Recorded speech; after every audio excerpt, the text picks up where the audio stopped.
So hello everyone and good evening सभी को। उम्मीद करता हूँ मेरी वॉइस प्रॉपर आ रही है, सभी तक एक बार कंफर्म कर देंगे। आज का जो हम लोग का टॉपिक आने वाला दैट वुड बी न्यूट्रिशन। और आज के हम लोग टॉपिक में क्या चीज़ें करने वाले हैं वो मैं आपको पहले बता देता हूँ। तो न्यूट्रिशन इन प्लांट्स और एनिमल दोनों करने वाले हैं। तो पहले देखेंगे न्यूट्रिशन इन एनिमल्स एंड उसके बाद आएंगे न्यूट्रिशन इन प्लांट्स पे।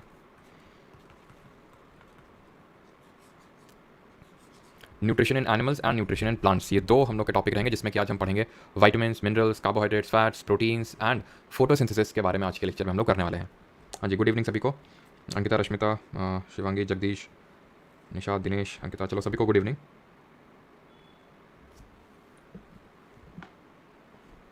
तो चलिए स्टार्ट करते हैं, ठीक है।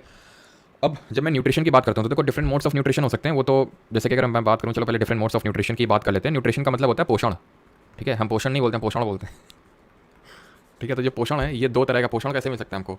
तो पोषण जो है मैं ऐसे मिलेगा, पोषण जरूरी ताकि आपका शोषण ना हो, है ना। ये काफ़ी इंपॉर्टेंट है लाइफ में, क्योंकि आपने देखा होगा जैसे कि स्कूल कॉलेजेस में रैगिंग वगैरह किसकी होती है, समझ रहे हैं ना आप। तो जो मतलब जिनको लगता है कि हाँ ठीक है इसको कुछ कर देंगे, तो ये कुछ कर भी नहीं पाएगा, ठीक है। तो उसके साथ ज़्यादा इस तरह की हरकतें, कुछ गलत तरह के असामाजिक तत्व करने की कोशिश करते हैं। खैर उसको थोड़ा साइड में करिए। तो न्यूट्रिशन यानी कि पोषण है वो दो तरह, मतलब हमें किससे मिलता है, ये हमें मिलता है न्यूट्रिएंट्स से, है ना। ये हमें मिलता है न्यूट्रिएंट्स से। तो उन्हीं न्यूट्रिएंट्स के बारे में पढ़ने वाले हैं। But different modes of nutrition क्या होते हैं वो लास्ट में समराइज कर लेंगे, ऑटोट्रॉफिक, हेटरोट्रॉफिक, और अब वो उसमें डिफरेंट ब्रांचेस निकल के आती हैं। अभी इस पर थोड़ा सा फोकस कम करके डिफरेंट मोड्स ऑफ ये जो हमारे न्यूट्रिएंट्स होते हैं उस पर फोकस करते हैं। लास्ट में मैं समराइज कर दूंगा कौन से क्या मोड ऑफ न्यूट्रिशन होते हैं। वैसे तो आपको पता है, बट फिर भी हम लोग ये इसको कर लेंगे, ऑलराइट। तो सबसे पहली बात तो ये है कि जैसे मैंने बताया भाई, न्यूट्रिशन जो है पोषण मिलता है किससे, न्यूट्रिएंट से, ठीक है। न्यूट्रिएंट से मिलता है। अब ये जो न्यूट्रिएंट्स होते हैं, ये जो भी हम सारी चीज़ें खाते पीते हैं उससे हमें ये न्यूट्रिएंट्स मिलते हैं। आपने सुना होगा भाई, डॉक्टर्स बोलते हैं, फिर हर कोई बोलता है कि भाई एक बैलेंस डाइट होनी चाहिए। जब बोलते हैं बैलेंस डाइट होना चाहिए तो इसका मतलब ये होता है कि भाई सारे तरह के न्यूट्रिएंट्स मिलने चाहिए डाइट में, सो दैट हमारी बॉडी के जो मेटाबॉलिक फंक्शंस हैं वो प्रॉपर तरीके से हो सके। मेटाबॉलिक फंक्शन से मेरा मतलब है रेस्पिरेटरी सिस्टम हमने पढ़ा था, हमने सर्कुलेटरी सिस्टम पढ़ा था, हमने एक्सक्रीटरी सिस्टम पढ़ा था। तो जितने भी सारे सिस्टम्स हैं, नर्वस सिस्टम पढ़ा था, ये आपके तभी काम कर पाएंगे, इनको बोलते हैं मेटाबॉलिक एक्टिविटी। तो बैलेंस डाइट होनी चाहिए।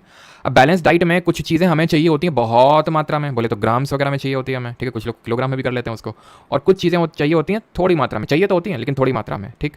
अब कई सारे ऐसे लोग होते हैं कि जो चीज़ हमें थोड़ी मात्रा में चाहिए होती है, अगर आप बिल्कुल ही नहीं लेंगे उसको तो भी दिक्कत है, ज़्यादा ले लेंगे तो भी दिक्कत है। मैं आपको बताऊंगा कैसे। तो इन न्यूट्रिएंट्स को हम दो कैटेगरी में डिवाइड कर सकते हैं। एक को बोल सकते हैं मैक्रो न्यूट्रिएंट और दूसरे को बोल सकते हैं माइक्रो न्यूट्रिएंट्स। किस बेसिस पे ये मैंने क्लासिफिकेशन किया कि किस अमाउंट में हमें ये चाहिए। अगर बहुत ज़्यादा अमाउंट में चाहिए तो मैक्रो न्यूट्रिएंट कहलाएगा, अगर थोड़े अमाउंट में चाहिए तो उसको माइक्रो न्यूट्रिएंट बोलेंगे। अब मैक्रो न्यूट्रिएंट की अगर बात करें तो कितनी मात्रा में, तो वही रफली आप कंसिडर करो कि जो हमें ग्राम्स में चाहिए होता है। माइक्रो न्यूट्रिएंट्स की अगर हम बात करें तो आप ऐसे समझ लो कि भाई मिलीग्राम्स में चाहिए होता है। मैक्रो न्यूट्रिएंट्स हम ह्यूमंस की बात कर रहे हैं, मेनली तीन हमें मैक्रो न्यूट्रिएंट्स चाहिए होते हैं। एक होता है आपका कार्ब, जिसको हम कार्बोहाइड्रेट बोलते हैं, इन शॉर्ट हम बोल देते हैं उसको कार्ब, है ना। जो लोग खासकर जिम वगैरह जाते हैं उनको ज़्यादा आदत होती है कार्ब कार्ब करने की, है ना। तो कार्बोहाइड्रेट्स, दूसरा होता है हमारा फैट, एंड तीसरा होता है हमारा प्रोटीन। ये चाहिए होता है हमें ज़्यादा मात्रा में, और इनके फंक्शंस जो हैं काफ़ी ज़्यादा इंपॉर्टेंट है।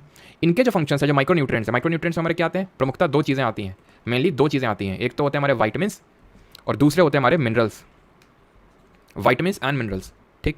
अब यहाँ पे अगर हम बात करें कार्बोहाइड्रेट, फैट और प्रोटीन, इनकी ज़्यादा इंपॉर्टेंस होती है। वाइटामिन्स और मिनरल्स की इंपॉर्टेंस होती है लेकिन उतनी ज़्यादा नहीं होती जितने की ये होती है। एक थोड़ी देर के लिए आप वाइटामिन्स, थोड़े टाइम के लिए आप वाइटामिन्स और मिनरल्स के बिना रह सकते हैं, लेकिन कार्बोहाइड्रेट, फैट और प्रोटीन के बिना जो है थोड़ा लाइफ डिफिकल्ट हो जाएगी, खासकर कार्बोहाइड्रेट के बिना। क्यों कार्बोहाइड्रेट के बिना डिफिकल्ट हो जाएगी, वो अब देखते हैं कि कार्बोहाइड्रेट का मेन फंक्शन क्या होता है। तो जो कार्बोहाइड्रेट होता है, ये एक्चुअल में ग्लूकोज से मिलकर बना होता है, या फिर इसको हम बोलते, क्योंकि हमने पढ़ा था ना कि कार्बोहाइड्रेट, जो हमने डाइजेशन पढ़ा था कि जो कार्बोहाइड्रेट हमारी बॉडी में ग्लूकोज के रूप में टूटता है, प्रोटीन अमीनो एसिड के रूप में टूटते हैं, यानी वो अमीनो एसिड से बने हुए हैं।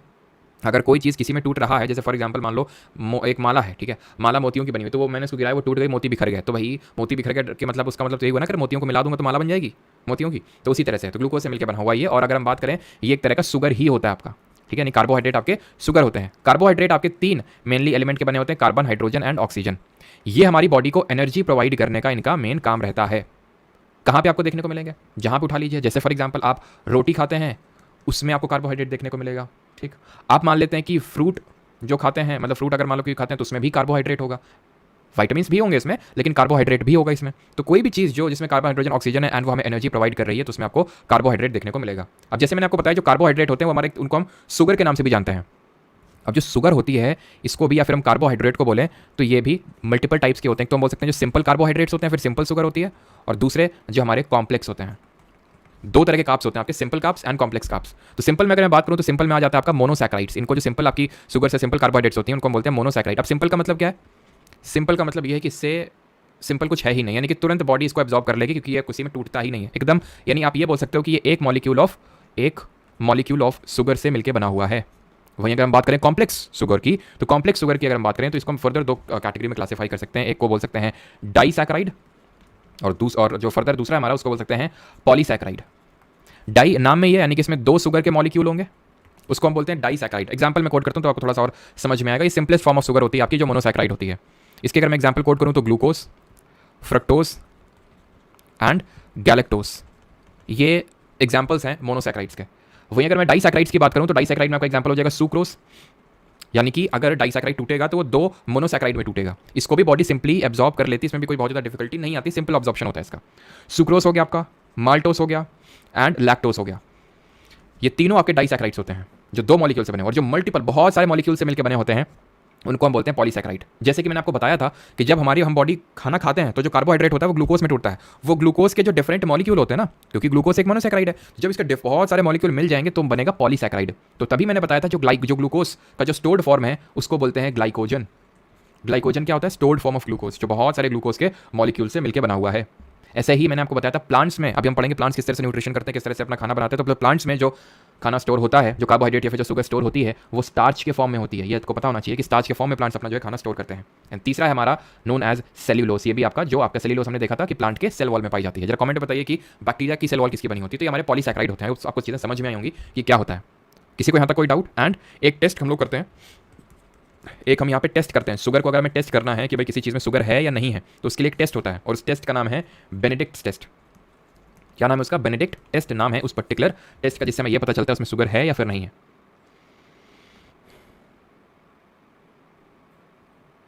काइटिन, ओके, काइटिन होता है। अच्छा, तो फंगस की सेल वॉल किसकी बनी होती है फिर? अगर बैक्टीरिया की सेल वॉल काइटिन की बनी होती है तो फंगस की किसकी बनी होती है? एक ने काइटिन लिखा और सब जो लोग काइटिन काइटिन चिल्ला रहे हैं। पेप्टिन की बनी होती है, ध्यान रखना, जिसको पेप्टिडोग्लाइकन बोलते हैं।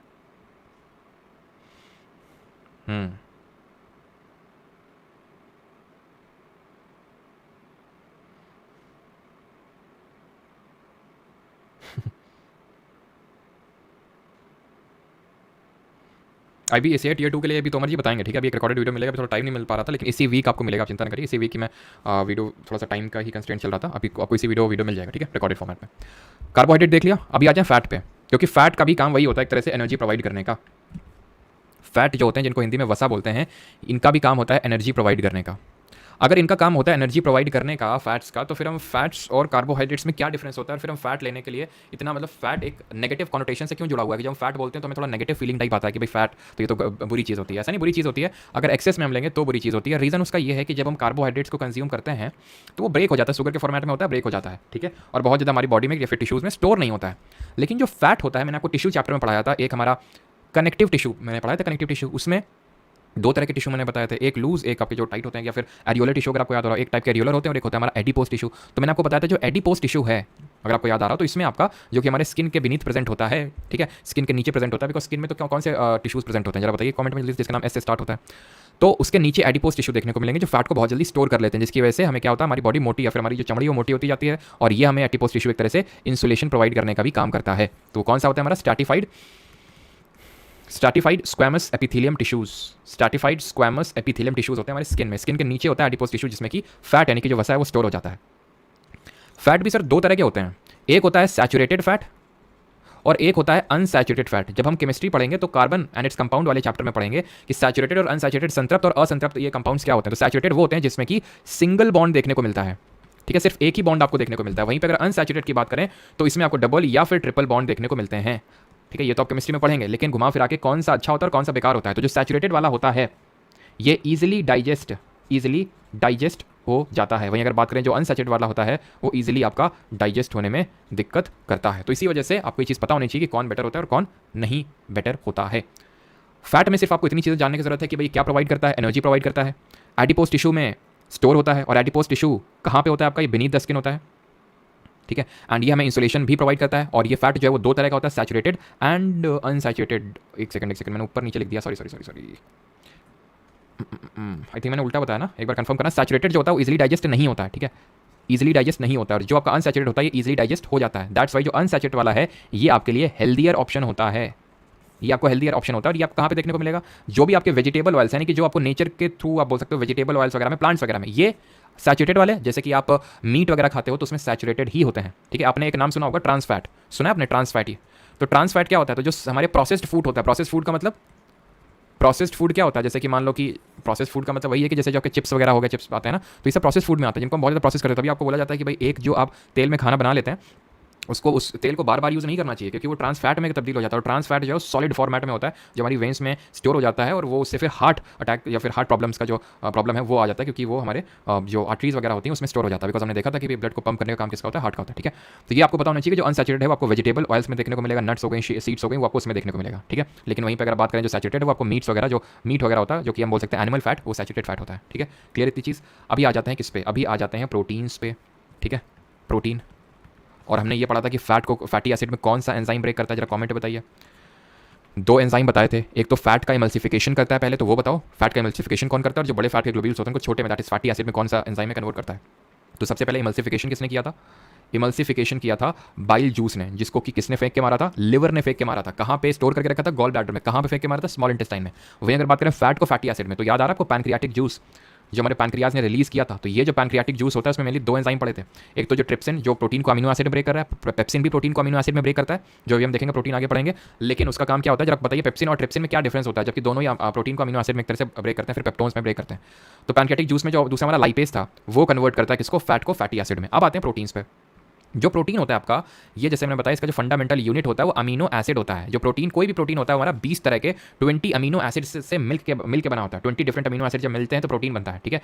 तो प्रोटीन इनको क्या करते हैं, जब प्रोटीन आपस में लिंक हो जाते हैं तो प्रोटीन, मतलब अमीनो एसिड जब आपस में लिंक हो जाते हैं तो प्रोटीन बनता है। प्रोटीन हमारा रिस्पॉन्सिबल होता है इस बॉडी बिल्डिंग के लिए। बॉडी बिल्डिंग मतलब, बॉडी बिल्डिंग का मतलब सिर्फ होता नहीं जिम में जाके वेट उठाना, वो बॉडी बिल्डिंग। बॉडी बिल्डिंग का मतलब है जो हमारी ग्रोथ होती है बॉडी की, वो प्रोटीन जो है इसके लिए रिस्पॉन्सिबल होता है। तभी हमारी जो ग्रोइंग स्टेज होती है, जो खासकर जो बच्चे होते हैं चाइल्ड, उनके लिए बहुत इंपॉर्टेंट रोल प्ले करता है प्रोटीन, बिकॉज वो ग्रोइंग स्टेज में होता है। और उस केस में हमें प्रोटीन की बहुत सख्त आवश्यकता होती है। जो लोग जिम जाते हैं उनको भी प्रोटीन की ज़्यादा आवश्यकता होती है। जनरली ह्यूमन बॉडी को जितने ग्राम का वेट होता है, ये कंसिडर किया जाता है कि जितना भी हमारा, जितने भी केजी का जो हमारा वेट होता है उतने ग्राम हमें प्रोटीन चाहिए होता है। जैसे फॉर एग्जांपल आपका बॉडी वेट है 70 किलो, तो आपको डेली 70 ग्राम प्रोटीन चाहिए होता है नॉर्मली। लेकिन अगर आप जिम में जाते हैं, बहुत ज़्यादा वर्कआउट करते हैं, तो ये थोड़ा नंबर बड़ा हो जाता है। रफली आप ये मान के चलिए अगर 70 किलो का वेट है तो 100 ग्राम से ज़्यादा आपको थोड़ा सा प्रोटीन चाहिए, बिकॉज आपने अपनी मसल्स को ब्रेक किया है। इस वजह से प्रोटीन उसमें, क्योंकि मसल्स में ग्रोथ होगी तो उस ग्रोथ के लिए प्रोटीन की नीड होती है। अब ये जो अमीनो एसिड्स है ना, अमीनो एसिड्स ये 2 तरह के होते हैं। अगर मैं बात करूँ जो अमीनो एसिड्स होते हैं वो 2 तरह के होते हैं। एक होते हैं आपके एसेंशियल और दूसरे होते हैं नॉन एसेंशियल, ठीक है। कोई भी अमीनो एसिड जो बना होता है, जैसे कि हमने कार्बोहाइड्रेट का देखा, सिर्फ कार्बन, हाइड्रोजन और ऑक्सीजन से मिलकर बना होता है हमारा कार्बोहाइड्रेट। उसी तरह जो अमीनो एसिड्स होते हैं वो कार्बन, हाइड्रोजन, ऑक्सीजन और नाइट्रोजन से मिलकर बनते हैं हमारे अमीनो एसिड। यानी कि जो भी इनका स्ट्रक्चर होता है, स्ट्रक्चर में डीप में जाने की जरूरत नहीं है, तो जो भी इनका स्ट्रक्चर होता है वो आपका कार्बन, हाइड्रोजन, ऑक्सीजन और नाइट्रोजन से मिलकर बना होता है। अब हम यहाँ पे बात करें एसेंशियल और नॉन एसेंशियल अमीनो एसिड में डिफरेंस क्या होता है। नॉन एसेंशियल वो होते हैं जो हमें मतलब बॉडी खुद से सिंथेसाइज कर लेती है, body synthesises on its own, जो खुद से बॉडी सिंथेसाइज कर ले, यानी कि हमें बाहर से लेने की जरूरत नहीं है, फूड से लेने की जरूरत नहीं, किसी और सोर्स से लेने की जरूरत नहीं है। लेकिन जो एसेंशियल अमीनो एसिड्स होते हैं वो हमें बाहर से लेने की जरूरत होती है। नीड टू बी कंज्यूम्ड, इनको हमें कंज्यूम करना पड़ेगा किसी बाहरी सोर्स से। नॉन एसेंशियल वाले बॉडी अपने आप सिंथेसाइज कर लेती है। इसको कभी कभी, बहुत ज़्यादा नहीं लेकिन कभी कभी एग्जाम्पल्स पूछ लेता है कि इनमें से कौन सा एसेंशियल या फिर नॉन एसेंशियल अमीनो एसिड है। तो कुछ यहाँ पे मैं एग्जाम्पल्स कोट कर देता हूँ, जैसे कि ल्यूसीन होता है आपका, एक हिस्टिडीन होता है, लाइसिन होता है, ठीक है। आपको एक ट्रिप्टोफैन होता है, ठीक है, ट्रिप्टोफैन। वहीं अगर हम बात करें बॉडी जो सिंथेसाइज कर लेती है खुद से, that is non essential amino acid, तो जैसे आपका ग्लूटामीन हो गया, ठीक है, ग्लूटामीन, आपका ग्लाइसिन हो गया, प्रोलीन हो गया, अर्गिनिन हो गया, ये सारे जो होते हैं आपके, ये आपके नॉन एसेंशियल अमीनो एसिड्स में आते हैं। क्लियर इतनी चीज़। अब होता क्या है कि जनरली जब प्रोटीन की डेफिशिएंसी हो जाती है तो बॉडी की उतनी ग्रोथ होती नहीं है। बच्चों में जब ये डिजीज़ हो जाती है तो उसको हम बोलते हैं क्वाशियोरकर। इस पर्टिकुलर डिजीज़ में फैटी लीवर हो जाता है, लीवर थोड़ा बड़ा हो जाता है, स्प्लीन जिसकी वजह से थोड़ा सा एनलार्ज्ड शेप में दिखता है, जो पेट होता है थोड़ा सा बड़ा दिखता है। That is in the disease, that is in the case of kwashiorkor. Kwashiorkor में होता क्या है, प्रोटीन की डेफिशिएंसी हो जाती है, ठीक है। इस केस में आपकी प्रोटीन डेफिशिएंसी हो जाती है। वहीं अगर बात करें मैरास्मस में, तो मैरास्मस क्वाशियोरकर से कैसे अलग है, तो मैरास्मस में कैलोरी इंटेक कम हो जाता है। ये किसी पर्टिकुलर मैक्रो या माइक्रो न्यूट्रिएंट से रिलेटेड नहीं है, ये इन जनरल कैलोरी इंटेक जब आपकी कम हो जाती है, आप कम कैलोरी कंज्यूम कर रहे हैं, यानी कि एक तरह से कम कार्बोहाइड्रेट, प्रोटीन, फैट, ये सारा कुछ आप कम कंज्यूम कर रहे हैं, तो मैरास्मस यानी कि एक तरह से कम ग्रोथ होगी, ओवरऑल कम ग्रोथ होगी। यहाँ पे अगर हम बात करें तो बॉडी की कम ग्रोथ होगी क्योंकि प्रोटीन की डिफिशिएंसी हो रही है। यहाँ पे सारी चीज़ों की डिफिशिएंसी है, चाहे वो प्रोटीन हो चाहे कार्बोहाइड्रेट हो, मेनली कार्बोहाइड्रेट की रहती है और फैट की मैरास्मस में। इतनी चीज़ क्लियर। यहाँ तक किसी कोई डाउट तो नहीं है।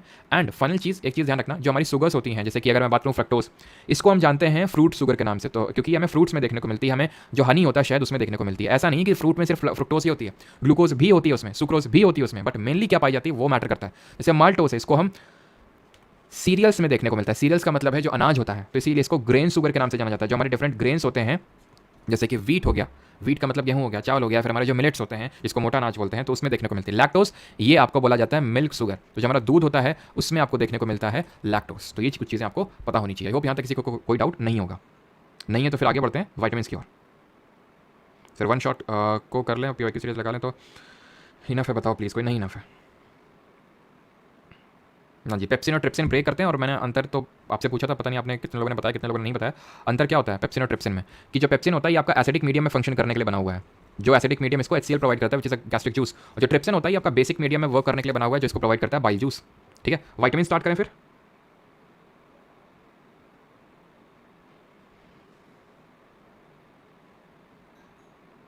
तो साइंस का पेड बैच पर PDF एंड टेस्ट अपलोड नहीं हुआ है फर्स्ट, और कीप असाइड हूँ मैं, ठीक है, मैं देख लूँगा एक बार उसमें, अगर जो भी दिक्कत आ रही है ना, एक बार मैं देख लूँगा कि क्या प्रॉब्लम आ रहा है। और तुम लोगों को कल मैंने डाला था ये भी क्लास नहीं होगी, तो तुम में से कल कुछ लोगों को लग रहा था कि अप्रैल फूल बना रहे हैं सर, है। चलो स्टार्ट करें फिर अभी वाइटामिन्स। चलो फिर स्टार्ट करते हैं वाइटामिन्स। तो सबसे पहले वाइटामिन्स की डिस्कवरी किसने करी थी? तो वाइटामिन्स की जो डिस्कवरी करी थी वो कैसिमिर फंक जी ने करी थी। ठीक है, किसने करी थी? कैसिमिर फंक। अब वाइटामिन्स क्या होते हैं? माइक्रो न्यूट्रिएंट होते हैं। हमने मैक्रो न्यूट्रिएंट पढ़ लिया, अब हम पढ़ रहे हैं माइक्रो न्यूट्रिएंट। तो माइक्रो न्यूट्रिएंट पढ़ते हैं वाइटामिन्स और मिनरल्स। मिनरल्स में क्या होते हैं? मिनरल्स हम नहीं पढ़ने वाले हैं, सच कुछ मिनरल्स होते हैं जैसे हमारे पढ़ेंगे, और 3-4 इंपॉर्टेंट, और उनसे क्या डिजीज होती हैं। तो जैसे मिनरल्स में कैल्शियम हो गया, जिंक हो गया, आयरन हो गया, फॉस्फोरस हो गया, सोडियम हो गया, ये सब मिनरल्स होते हैं। अब ये में जो माइक्रो न्यूट्रिएंट होते हैं कम मात्रा में चाहिए होते हैं। कम मात्रा का कई लोग क्या होते हैं, जैसे आजकल मल्टीविटामिन का काफ़ी चलन चला है, खासकर जो लोग ज़्यादा जिम जाते हैं, हेल्थ कॉन्शियस हैं, तो मल्टीविटामिन, और थोड़े से यूट्यूबर्स टाइप के जो लोग हैं मल्टीविटामिन प्रमोट भी कर देते हैं। तो एक्चुअल में मल्टीविटामिन उतने बेनिफिट नहीं करते हैं। ये मैं नहीं, साइंटिफिक स्टडीज़ बोलती हैं, जब रिसेंटली कंक्लूड हुई हैं। तो ये मतलब एग्जामिनेशन पॉइंट ऑफ व्यू से इंपॉर्टेंट नहीं है, बस मैं आपको ऐसे बता रहा हूँ कि अगर आप कंज्यूम करते हैं तो भाई जहाँ से विटामिन के जो एक्चुअल सोर्सेज हैं, क्या सोर्सेज हैं अभी हम देखेंगे, जैसे कि विटामिन डी का सनलाइट है, विटामिन सी का हमारे जो सिट्रस फ्रूट होते हैं, खट्टे फल, तो वहाँ से विटामिन को कंज्यूम करिए। वो जो विटामिन मल्टीविटामिन की आप गोली लेते हैं वो बेनिफिट नहीं करती हैं, उसके पीछे का एक प्लेसिबो इफेक्ट भी होता है। प्लेसिबो इफेक्ट का मतलब ये होता है कि जैसे फॉर एग्जाम्पल मैं आपको बोलूँ, ये लो बेटा मल्टी, इसके अंदर जो गोली है ना, इसको खाते ही तुम अभी देखना 1 हफ्ते के अंदर तुम्हारे ऐसा रिजल्ट आना स्टार्ट होगा, पॉजिटिव रिजल्ट ऐसा आना स्टार्ट होगा कि तुम्हारे एकदम मजे ही मजे होंगे इसकी माँ का मजे वैसा टाइप है ना। और एक ग्रुप को मैं बोल दूँ कि भाई वही सेम मैं गोली दूँ, इसको खाते रहो, इसको खाते रहोगे ना, तुम्हारे बाल झड़ने लगेंगे, तुम्हारे नेल्स बेकार होने लगेंगे। तो एक्चुअल में है तो सेम, फाइट मैंने गोली तो सेम दी है, लेकिन बातें तो मैंने अलग अलग करी हैं। तो तुम्हें लगेगा बातों से क्या भाई, जो खा रहा है तो मेन तो जो जा रहा है अंदर उसी से इफेक्ट होगा, लेकिन एक्चुअल में प्लेसिबो इफेक्ट थोड़े से मिरेकल्स कर देता है। प्लेसिबो इफेक्ट का मैं एक और एग्जांपल देता हूँ तो आपको समझ में आएगा। जैसे कि मैं मैथ्स में काफ़ी वीक हुआ करता था, मैं और मेरा एक फ्रेंड था, ठीक है। अब एक बार हुआ कुछ यूँ कि मैडम ने मैथ्स का जब पेपर चेक किया, मेरे साथ ऐसे हुआ था, जब मैडम ने जब पेपर चेक किया मैथ्स का, तो मैं और मेरे दोस्त ने थोड़े से कुछ गलत तरीक़ों का इस्तेमाल किया, ठीक है, नंबर्स लाने का। और जब इसका इस्तेमाल किया हम लोगों ने, तो हम लोग के नंबर काफ़ी अच्छे हैं दोनों के, ठीक है। तो मैडम को ये लगा कि ये दोनों जो है काफ़ी हृदय परिवर्तन हो गया इनका, और ये काफ़ी पढ़ने में दोनों अच्छे हो चुके हैं, लेकिन एक्चुअल में रियलिटी थी नहीं है, रियलिटी कुछ और थी।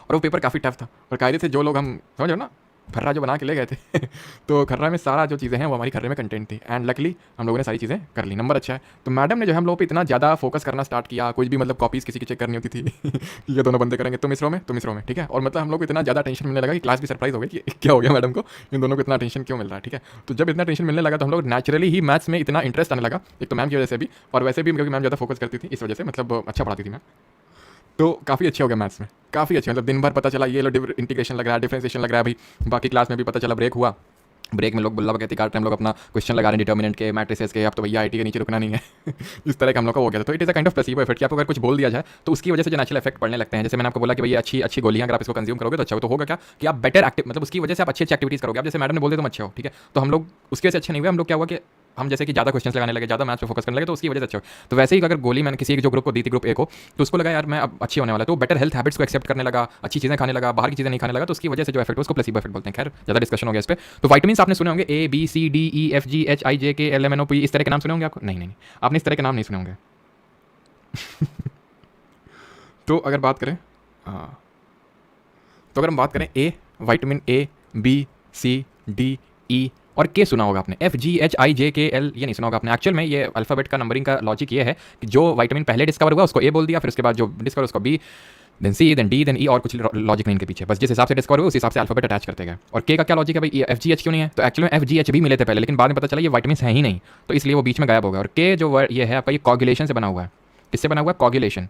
कॉगुलेशन की स्पेलिंग ये होती है, तुम बोलोगे सर आप गलत लिख रहे हो, बट एक्चुअल में जो आई थिंक लैटिन है फिर कोई कौन सी भाषा होती है जिसमें इनको डिस्कवर किया था, तो उस भाषा में कॉगुलेशन की कोई इस तरह से लिखते हैं, तो वहाँ से आता है। तभी तुम्हें समझ आएगा कॉगुलेशन का मतलब होता है चीज़ों का जमना, that is called as coagulation, और जिसमें विटामिन के हेल्प करता है। ठीक है, तो विटामिन ये होते हैं सारे हमारे एबीसीडी। अब एक एक करके विटामिन के बारे में देखते हैं, कुछ चीज़ें देखते हैं और फिर आगे बढ़ेंगे। ठीक है, तो विटामिन ए क्या क्या इंपॉर्टेंट होता है विटामिन से पढ़ना, कि भाई विटामिन जो है उसका एक बोल सकते हैं केमिकल नेम क्या है। ठीक है, एंड दूसरा है कि उसकी वजह से डिफिशियंसी कौन सी होती है। ठीक है, क्या मतलब अगर वो विटामिन की कमी हो गई तो कौन सी, उससे क्या डिफिशियंसी होगी। ठीक है, तो विटामिन ए की अगर केमिकल नेम की अगर बात करें तो इससे होता है आपका रेटिनॉल। इससे जो डेफिशिएंसी से जो डिजीज़ होती है that is called as night blindness, जिसको कि हिंदी में हम रतौंधी बोलते हैं, या फिर ज़ेरोप्थैल्मिया के नाम से भी जानते हैं, ज़ेरोप्थैल्मिया।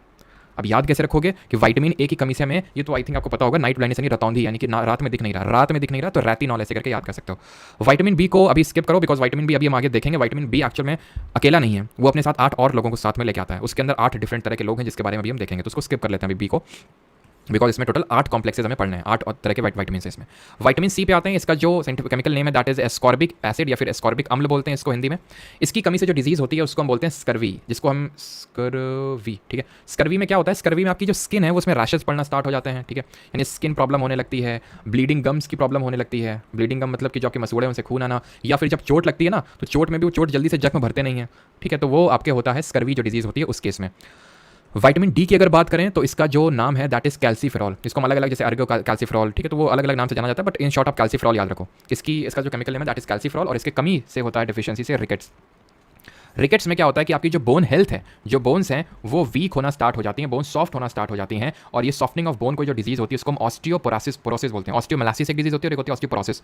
तो ऑस्टियो का मतलब ही बोन होता है, जैसे मुझे बोलते हैं कि बोन की स्टडी, तो ऑस्टियोलॉजी है ना, तो एक्चुअली में osteo is the root word for the bones, तो ये चीज़ ध्यान रखिएगा। एंड ई जो हमारा विटामिन ई यहाँ पे मैं लिख देता हूँ, या फिर आगे लिख देते हैं दोनों, जो विटामिन ई और के बाकी है, तो जो विटामिन ई है इसको हम बोलते हैं टोकोफेरॉल।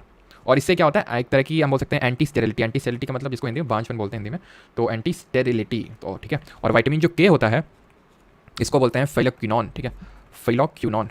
और जैसे मैंने बताया आपको, ये जो विटामिन के है, के स्टैंड्स फॉर कॉगुलेशन। कॉगुलेशन का मतलब ये होता है कि थक्का जमना। तो अगर विटामिन के की कमी हो जाएगी तो ब्लड की क्लॉटिंग नहीं होगी। ब्लड की क्लॉटिंग नहीं होगी तो क्या होगा, तो अगर चोट लगेगी तो खून बहता रहेगा, and that can become fatal, यानी कि जान तक जा सकती है अगर ब्लड की क्लॉटिंग ना हुई, खून का थक्का ना जमा। ब्लड में हमारा एक कंपोनेंट होता है सॉलिड, उसका क्या नाम होता है, जो कि ब्लड क्लॉटिंग में वो भी हेल्प करता है। तो यहाँ तक अभी कोई डाउट तो होगा नहीं आपको, क्योंकि मैंने अभी ऐसी कोई चीज़ तो बताई नहीं आपको। अब विटामिन बी के डिफरेंट कॉम्प्लेक्सेस पढ़ने से पहले हम विटामिन को 2 कैटेगरी में डिवाइड करते हैं। विटामिन को जो है, जो कैसिमिर फंग ने डिस्कवर किए थे, इनको हम 2 कैटेगरी में डिवाइड करने का काम करते हैं। आप ढेरों ट्रिक हमें पढ़नी पड़ेंगी, तो इस वजह से आप कम यूज़ करिए, लेकिन अगर आपको ट्रिक चाहिए तो आप इस तरह से बना सकते हैं भाई, थॉर से। जो थॉर है, थॉर ने पैंट पर बायो डेटा लिख लिया, ऐसे करके थॉर ने पैंट पर बायो डेटा लिख लिया। ठीक है, और फोली को मतलब कुछ इस तरह से, फोलिक को इस तरह से आप कुछ बना सकते हैं दोनों में। ठीक है, तो इस तरह से आप इसका ऑर्डर याद रख सकते हैं जो विटामिन बी के कॉम्प्लेक्सेस होते हैं। अब यहाँ पे अगर हम बात करें डिजीज़ क्या होती है इनकी डेफिशिएंसी से, जो हमारा विटामिन B1 होता है, इसकी जो डेफिशिएंसी से डिजीज़ होती है उसको बोलते हैं बेरी। B2 का आपको नहीं पढ़ना, B3 का आपको पता होना चाहिए, इसकी वजह से होता है पेलाग्रा डिजीज। एक बार क्वेश्चन आपका सीजन में बना, and that was I think season 2022 में, वैसे मल्टीपल एग्जाम में पूछा जा चुका है। दैट इज किस डिजीज को हम 3D डिजीज के नाम से जानते हैं, तो is none other than pellagra को हम 3D डिजीज के नाम से जानते हैं। क्यों? क्योंकि अगर विटामिन B3 की डेफिशिएंसी हो जाती है तो इस केस में हमें 3D डिजीज हो जाती हैं। 3D का मतलब है एक तो जिसको हम बोलते हैं डिमेंशिया मतलब मेमोरी लॉस, एक होता है डायरिया जिसमें कि वाटर लॉस हो जाता है हमारी बॉडी से बहुत कम टाइम में बहुत ज़्यादा, एंड तीसरा है हमारा डर्मेटिटिस। ठीक है, डर्मेटिटिस, इसका मतलब होता है जो स्किन हमारी खराब हो जाती है उसको बोलते हैं डर्मेटिस। तो ये 3 तरह की जो जिनका नाम डी से स्टार्ट होता है तो इसको 3D डिजीज बोलते हैं। ठीक है, एंड जो हमारा B12 है, अगर इसकी कमी हो गई तो हमें हो जाएगा पर्नीशियस अनीमिया। अब अनीमिया से कुछ चीज़ आपको पता होनी चाहिए कि जो अनीमिया है वो आपका एक माइक्रो न्यूट्रिएंट होता है, उसकी डेफिशिएंसी से भी होता है। अगर माइक्रो न्यूट्रिएंट की अगर बात करें तो माइक्रो न्यूट्रिएंट मैंने आपको 2 चीज़ें बताई। एक तो मैंने आपको बताया कि विटामिन होते हैं और एक होते हैं मिनरल्स। तो मिनरल्स में भी अगर मैं बात करूँ, मिनरल्स में हमारे जैसे कि इंपॉर्टेंट अगर मैं बात करूँ, जैसे कि कैल्शियम हो गया, ठीक है, आयोडीन हो गया, आयरन हो गया। तो जो आयरन है इसकी डेफिशिएंसी से आपका क्या होता है, इसकी डेफिशिएंसी से आपका अनीमिया बीमारी होती है। ठीक, आयोडीन से अगर बात करें तो आयोडीन से आपका ग्वाइटर हो जाता है, जिसको हिंदी में घेंगा रोग बोलते हैं। कैल्शियम से अगर बात करें तो कैल्शियम से जो हमारा जो बोल सकते हैं कि जो बोन्स की हेल्थ है, ठीक है, फिर जो हमारे टूथ वगैरह होते हैं वो थोड़े से वीक पड़ने लगते हैं कैल्शियम की अगर कमी हुई तो ये हमारे कुछ मिनरल्स होते हैं और भी बहुत सारे होते हैं, जैसे जिंक हो गया, सोडियम हो गया। तो सबके अपने अपने काम होते हैं, जैसे कि स्किन अच्छी दिखना, बाल न झड़ना, नेल्स अच्छे होना, तो वो सब कहीं ना कहीं हमारे जो मिनरल्स होते हैं जो बहुत ही छोटे, बहुत ही कम अमाउंट में हमें चाहिए वो मिलते हैं। जैसे कि जो हमारे मिलेट्स होते हैं, मोटा अनाज होता है, उसमें ठीक ठाक मात्रा में हमें मिनरल्स भी देखने को मिलते हैं, तभी ये बोला जाता है कि इनको मतलब प्रमोट किया जा रहा है। ठीक है, अभी हम थोड़े से सोर्सेस समझ लेते हैं कि किसका क्या सोर्स है। सबसे पहले आते हैं विटामिन डी पे। क्योंकि इसका सोर्स थोड़ा ज़्यादा पूछा जाता है। इसका सबसे पहले जो प्रमुख स्रोत है वो है सनलाइट। एक्चुअली में सनलाइट के अंदर विटामिन डी नहीं होता है। जब सनलाइट हमारी स्किन पे फॉल होती है तो सनलाइट में हमारी होती है अल्ट्रावायलेट रेज, ठीक है, और जो बाकी रेज होती हैं जो हमारी स्ट्राइक करती हैं किसमें, जो हमारी स्किन होती है, तो उस केस में जो स्किन होती है वो सिंथेसाइज करती है, यानी कि जो विटामिन डी होता है it is synthesized by our body, synthesized by our body. मतलब कैसे सिंथेसाइज होती है? ऐसे सिंथेसाइज होती है कि जब सनलाइट पड़ती है तो एक रिएक्शन होती है जिसकी वजह से विटामिन डी बनता है। ऐसा नहीं कि सनलाइट में विटामिन डी होता है, सनलाइट जब आती है तो स्ट्राइक करती है बॉडी में एंड तब उसके बाद विटामिन डी बनता है। तो इस सनलाइट में देखने को मिलता है, या फिर जैसे कि फिश ऑयल होता है उसमें देखने को मिलता है बहुत ज़्यादा हमें विटामिन डी। विटामिन सी जो है आपको ये सिट्रस फ्रूट्स में देखने को मिलेगा। सिट्रस फ्रूट्स का मतलब होता है जो हमारे खट्टे फल होते हैं। खट्टे फल से जरा बताओ कि जो हमारा एक सिट्रस लेमन है, एक सिट्रस लेमन है, काजी नींबू, ये कहाँ का स्टेट फ्रूट बना है अभी जरा बताइए कमेंट में। विटामिन ए की अगर बात करें, अच्छा एक बार ये भी कभी कभी क्वेश्चन पूछ लेता है कि मिल्क में कौन सा विटामिन नहीं होता है, तो विटामिन सी नहीं होता है, ठीक है, not in milk. Citrus fruits में देखने को मिलता है, जैसे लेमन हो गया, जैसे कि आपका आंवला हो गया जिसको इंडियन गूसबेरी बोलते हैं, ठीक है, ग्रेप्स हो गया, तो इसमें आपको सिट्रस ये देखने को मिलेगा विटामिन सी, जो भी खट्टे फल होंगे। और काजी नींबू जो है वो असम का स्टेट फ्रूट बना है। विटामिन ए की अगर बात करें तो जैसे कैरेट हो गया आपका, मैंगो हो गया, एप्पल हो गया, इन सब में आपको देखने को मिलता है क्या, विटामिन ए।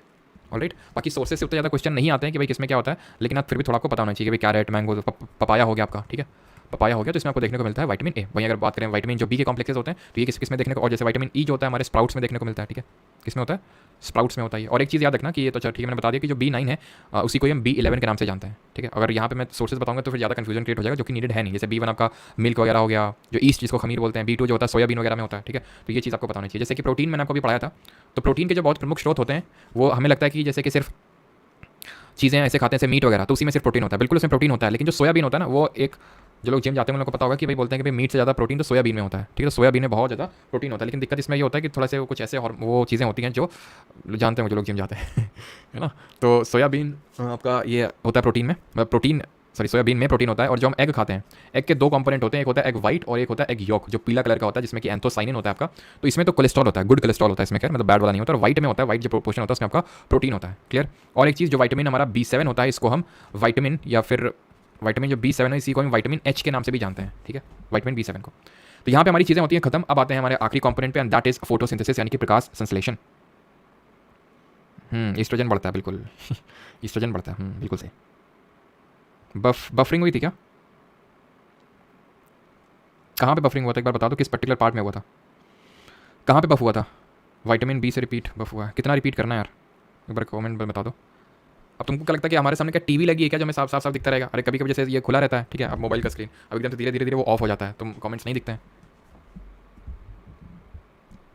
अच्छा, विटामिन बी का एक भी कॉम्प्लेक्स के बारे में नहीं पता चला क्या? विटामिन बी कॉम्प्लेक्स से पहले विटामिन बी पूरा, ओके ओके ओके ओके, ठीक है, मैं पूरा विटामिन बी पढ़ा देता हूँ। देखो विटामिन बी में मैंने आपको बताया सर, ध्यान से सुनिएगा, कि 8 कॉम्प्लेक्स से मिलकर बना होता है, 8 लोगों से मिलकर बना होता है। कई बार हमें लगता है B1 से लेकर B12 तक होता है, तो 12 कॉम्प्लेक्स से मिलकर बना होता है, लेकिन ऐसा नहीं है, क्योंकि आप ध्यान से देखें B4 नहीं है, B8 नहीं है, B10 और B11 नहीं है, ठीक। ये यहाँ पे साइंटिफिक नेम्स लिखे हुए हैं, B1 को थायमिन, B2 को राइबोफ्लेविन, B3 को नाइसिन, B5 को पेंटोथेनिक एसिड, B6 को प्रिडॉक्सिन, B7 को बायोटिन, B9 को फोलिक एसिड, B12 को साइनोकोबालामिन के नाम से जानते हैं। अब अगर आप इनको तुरंत याद रखना चाहते हैं, वैसे तो मैं आपको ये बोलूंगा कि भाई आप याद कर लीजिए ऐसे ही, लेकिन अगर आपको ट्रिक चाहिए, क्योंकि ट्रिक अभी हम स्टैटिक जी के जब पढ़ेंगे तो वहाँ पे ट्रिक पूरा ही चलेगा, तो इस वजह से कोशिश करिए कि याद हो जाए तो ठीक है, नहीं तो थॉर ऐसे याद कर लो, थॉर ने पैंट पर बायोडेटा अपना लिखवा रखा है, तो इस तरह से आप इसको याद कर सकते हैं। फिर मैंने डिजीज बताई कि इसकी वजह से डिजीज क्या होती है, तो B1 की वजह से बेरी बेरी डिजीज होती है, B3 की वजह से पेलाग्रा डिजीज होती है। पेलाग्रा को हम 3D डिजीज के नाम से भी जानते हैं, क्योंकि इसमें 3 डिजीजेज होती हैं जब ये पेलाग्रा यानी B3 की कमी होती है, जिनके नाम D से स्टार्ट होते हैं। डिमेंशिया जिसको कि हम लॉस ऑफ मेमोरी के नाम से जानते हैं, इसमें याददाश्त चली जाती है। डायरिया जिसमें एक्सेसिव वाटर लॉस होता है। डर्मेटिस जिसमें कि स्किन खराब हो जाती है। डर्मेटिस का मतलब ये होता है, डर्मा का मतलब होता है स्किन, याद आ रहा है आपको? डर्मा से हमने कुछ याद किया था, एचिनोडर्मेटा, ये एक फाइलम पढ़ा था हमने, एचिनोडर्मेटा। तो मैंने आपको बताया था एचिन का मतलब होता है कि चिंचिनाहट हो रहा है, स्पाइनी, और डर्मेटा का मतलब होता है स्किन, तो स्पाइनी स्किन ऑर्गेनिज्म का जो फाइलम होता है उसको एचिनोडर्मेटा बोलते हैं, ठीक है। विटामिन B7 को विटामिन H के नाम से भी जानते हैं, और विटामिन B9 जो होता है उसको विटामिन B11 भी बोल देते हैं। तो कई बार अगर पूछ लिया विटामिन B11 का केमिकल नेम क्या है, तो ये मैं सोचेगा B11 तो पढ़ा ही नहीं हमने, B11 B9 वही फोलिक एसिड ही होता है। क्लियर यहाँ तक पार्ट सभी को? फिर मैंने इसके बाद सोर्सेज पढ़ाए थे, तो सोर्सेज आई थिंक आपको क्लियर हो गए होंगे, ठीक। विटामिन को डिवाइड कर रहे थे। अच्छा, विटामिन को हम 2 कैटेगरी में डिवाइड करते हैं, एक तो वाटर सोल्यूबल बोलते हैं और एक को फैट सोल्यूबल बोलते हैं। जो पानी में घुलनशील होते हैं उनको BC होते हैं, जो वर्ड आप यूज करते हो बहुत ज़्यादा अपने फ्रेंड्स के साथ, और फैट में जो सोल्यूबल होते हैं उनको कीड़ा बोलते हैं, ठीक है। मतलब vitamin B and C are water में soluble, and vitamin K, E, D and A are fat में सोल्यूबल, ठीक है। क्लियर अभी? आज तो मोए मोए हो गया। अच्छा क्यों सर? बहुत भटकने के बाद आपके चैनल पर आया हूँ। मेरा केबल नहीं केबल है, केबल GK बहुत वीक है, प्लीज़ CDS और CGL के लिए GK के लिए कुछ बता दो। बता दें फिर, डरो तो नहीं, क्लास के बाद रुकना, तुम्ही को बताएंगे सिर्फ, ठीक है। काफ़ी देखो यार वाइड क्वेश्चन है ना, तो इसको केटर करने के लिए आप प्रीवियस वीडियोस चेक कर सकते हो कि काफ़ी बड़ा मतलब वाइड क्वेश्चन है।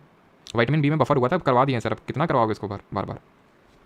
अब आते हैं सर फोटोसिंथेसिस, क्योंकि प्लांट वहाँ पे साइड में बैठे हुए सारी चीज़ें देख रहे थे, बोल रहे थे बड़ी जालिम है ये दुनिया, हमारे न्यूट्रिशन के बारे में तो कोई बात ही नहीं करता है। तो चलिए फोटोसिंथेसिस वो मेथड होता है जिससे प्लांट अपना खाना बनाते हैं। हम किससे खाना बनाते हैं? हम एक्चुअली में प्लांट पे डिपेंडेंट रहते हैं। एक डीप ब्रीथ लो पहले। अब क्यों डीप ब्रीथ लिया उसके पीछे का रीज़न है, अभी बताऊंगा आपको, ठीक है। तो एक्चुअल में होता क्या है कि जो हमारे प्लांट होते हैं वो खाना खुद से बनाते हैं।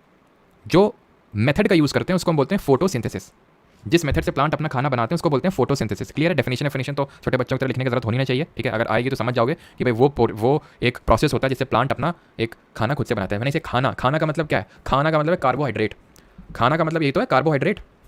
क्योंकि आपको बताए थे पॉलीसैकेराइड, याद करो, उसमें स्टार्च, ग्लाइकोजन, सेलुलोज आ रहा था, तो स्टार्च के फॉर्म में अपना खाना स्टोर करते हैं, तो एक तरह का वो कार्बोहाइड्रेट ही तो है। तो यानी प्लांट्स खुद का कार्बोहाइड्रेट बना रहे हैं। हम जो हैं वो प्लांट्स पे डिपेंडेंट हैं कार्बोहाइड्रेट्स के लिए। इनको ही खाते हैं ना, प्लांट्स को, फ्रूट्स को, या फिर हरे पत्ती सब्जियों को, ठीक है। लौकी, कद्दू, भिंडी सब क्या है? प्लांट से मिल रहा है, ये खुद बना रहे हैं कार्बोहाइड्रेट। उन कार्बोहाइड्रेट पर हम डिपेंडेंट है। तो भाई कार्बोहाइड्रेट जो अपने खुद का बनाते हैं उसको ऑटोट्रॉफ बोलते हैं, स्वपोषी बोलते हैं। और जो उस पर डिपेंडेंट रहते हैं जैसे हम ह्यूमंस, तो हम हीटोट्रॉफ्स हैं। अभी हम वो देख लेंगे। तो कार्बोहाइड्रेट बना रहे हैं। अब कार्बोहाइड्रेट बना रहे हैं, कैसे बनाते हैं कार्बोहाइड्रेट? कार्बन और हाइड्रोजन का यूज़ करके बनाते हैं। कार्बन लेते हैं CO2 से, कार्बन डाइऑक्साइड से कार्बन उठाते हैं, नहीं कार्बन डाइऑक्साइड लेते हैं, उठाते हैं। कहाँ से लेंगे? एटमॉस्फेयर से। जब मैंने किया, ऑक्सीजन लिया, एक्सहेल किया, तो कार्बन डाइऑक्साइड निकाला। तो कार्बन डाइऑक्साइड जो निकला ना वो प्लांट यूज़ करेंगे इसको, ठीक। तो निकाल दो तुम लोग भी थोड़ी थोड़ी कार्बन डाइऑक्साइड। हाइड्रेट का मतलब है वाटर लेंगे। ये वाटर कहाँ से लेंगे? नीचे से मतलब ग्राउंड से लेंगे तो वाटर ये नीचे से लेंगे। नीचे से कैसे लेंगे?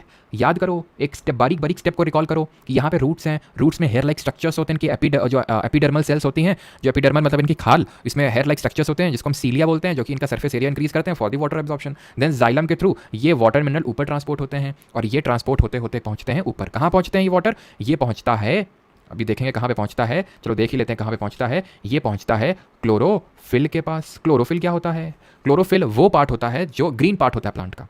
जहाँ जहाँ तुम्हें हरा दिख जाए वहाँ क्लोरोफिल है, लेकिन जहाँ हरा ना दिखे दैट डजंट मीन कि वहाँ क्लोरोफिल नहीं है। कई बार ऐसा होता है, तुम्हें देखते होगे, पीले कलर के पेड़ होते हैं। सारे पेड़ हरे नहीं होते, ज़्यादातर आप मान लो हरे ही होते हैं, लेकिन सारे भी नहीं होते। तुम कभी देखो तो कुछ पीले टाइप होते हैं, कुछ लाल टाइप दिखते हैं। तो वो क्या फोटोसिंथेसिस नहीं करते हैं, वो अपना खाना खुद से नहीं बनाते हैं, लेकिन उनमें उतना ज़्यादा ग्रीन पार्ट नहीं होता, फोटोसिंथेसिस नहीं होता। बस बात इतनी सी। तो जो क्लोरोफिल है थोड़ा समझते हैं।